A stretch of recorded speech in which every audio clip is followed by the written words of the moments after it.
वसई विरार स्थित रजिस्ट्रेशन कार्यालय में विभिन्न प्रकार की अव्यवस्था व भ्रष्टाचार की शिकायतें लगातार सामने आती रहती हैं और इन रजिस्ट्रेशन कार्यालयों में नियुक्त रजिस्ट्रार द्वारा नियम कायदों की धज्जियां उड़ाकर भी रजिस्ट्रेशन किए जाते हैं।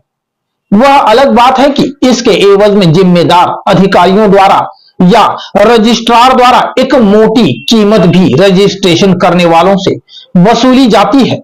ऐसा ही एक मामला सामने आया है जहां कांग्रेस के नाला सुपारा ब्लॉक अध्यक्ष शहजाद मलिक ने एक रजिस्ट्रार पर गंभीर आरोप लगाए हैं। शहजाद मलिक का आरोप है कि रजिस्ट्रार कार्यालयों में टुकड़ाबंदी कानून का खुलकर मजाक उड़ाया जा रहा है। साथ ही गलत तरीके से रजिस्ट्रेशन कर न सिर्फ अपने फर्ज से गद्दारी की जा रही है बल्कि अपने पद का दुरुपयोग कर करोड़ों की काली कमाई भी की जा रही है। सैयद जी, वसई विरार क्षेत्र में नियम कायदों की खिलाफत करके रजिस्ट्रेशन करने के मामले लगातार सामने आ रहे हैं, क्या मामला है? आज मैं आपके सामने गंभीर मुद्दा लेकर आया हूं जो महाराष्ट्र टुकड़ाबंदी नियमों और उल्लंघनों के साथ साथ में भ्रष्टाचार से जुड़ा है। यह मामला केवल कागजों तक सीमित है बल्कि यह आम किसान और छोटे भाई भूमि हक और डाका डालने का साजिश है। वसई विरार शहर महानगर पालिका क्षेत्र के सब रजिस्ट्रार के भ्रष्टाचार का मैं आज आपके सामने ऐसा दस्तावेज पेश कर रहा हूं जो इस भ्रष्टाचार को साफ तौर पर उजागर करते हैं। मेरे पास दुय्यम निबंधक वर्ग 2 के कई दस्तावेज हैं जो महाराष्ट्र टुकड़ाबंदी नियम का उल्लंघन दर्शाते हैं। दस्तावेज क्रमांक 15/3/58/2024 गांव मौजे चिंचोटी सर्वे नंबर 47-1, दस्तावेज क्रमांक 3779/2025 गांव चिंचोटी सर्वे नंबर 31-1, दस्तावेज क्रमांक 399/2025 गांव पेल्हार सर्वे नंबर 200, दस्तावेज क्रमांक 1987/2025 और 1986/2025 गांव मौजे पेल्हार सर्वे नंबर 199-1, दस्तावेज क्रमांक 1495/2025 गांव पेल्हार सर्वे नंबर 902 109/2, दस्तावेज क्रमांक 14/6/91/2024 गांव मौजे पेल्हार सर्वे नंबर 31 का 1A। इन सभी दस्तावेजों में टुकड़ाबंदी नियमों का उल्लंघन हुआ है।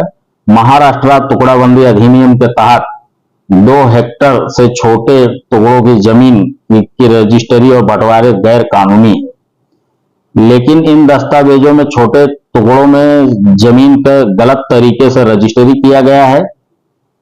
यह न केवल कानून का उल्लंघन बल्कि भ्रष्टाचार का स्पष्ट उदाहरण है।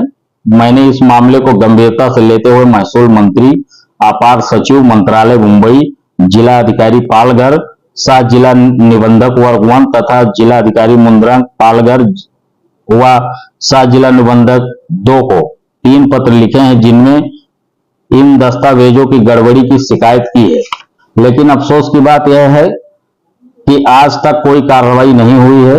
यह सवाल उठता है कि आखिर नियम कानून को उल्लंघन करने की जिम्मेदारी किसकी है?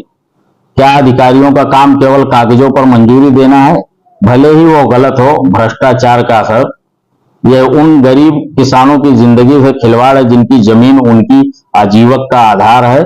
जब नियमों का उल्लंघन करके जमीन में छोटे छोटे टुकड़े रजिस्ट्री किए जाते हैं, यह तो भूमाफिया और बिल्डरों को फायदा पहुंचाने का रास्ता बनता है। यह आम आदमी की जमीन छीनी जा रही है। कानून खामोश है। यह अन्याय बर्दाश्त नहीं किया जाएगा। मैं आज आप सभी के सामने और अधिकारियों से निम्नलिखित मांग करता हूं, इन सभी दस्तावेजों के उचित स्तर पर जांच हो जिनमें टुकड़ेबंदी नियमों का उल्लंघन की पड़ताल की जाए। दोषी अधिकारियों और इस भ्रष्टाचार में शामिल लोगों पर कड़ी कार्रवाई हो। मैं जिला कलेक्टर और जिला निबंधक और भ्रष्टाचार निरोधक ब्यूरो से अपील करता हूं कि इस मामले को गंभीरता से ले और तुरंत कार्रवाई करें। मेरे पास सभी दस्तावेज मौजूद हैं और मैं किसी भी अधिकारी के सवाल का जवाब देने के लिए तैयार हूं। धन्यवाद। अगर आपकी मांग पूरी नहीं हुई तो आगे क्या कदम उठाया जाएगा? इसी महीने के लास्ट तक मैं 7 जिला निबंधक के मुख्यालय के सामने आमरण उपवासन पर बैठूंगा। वहीं अब देखना यह होगा कि जानकारी सामने आने के बाद भ्रष्ट व बेईमान रजिस्ट्रार के खिलाफ क्या कार्रवाई की जाएगी। साथ ही यह भी देखना होगा कि अपने अधिकारों का दुरुपयोग करने का यह खेल आखिर कब तक चलेगा। और अंत में अब यह भी देखना आवश्यक होगा कि कांग्रेस नेता द्वारा बताए गए सभी मामलों का रजिस्ट्रेशन आखिर कब तक कैंसिल किया जाता है।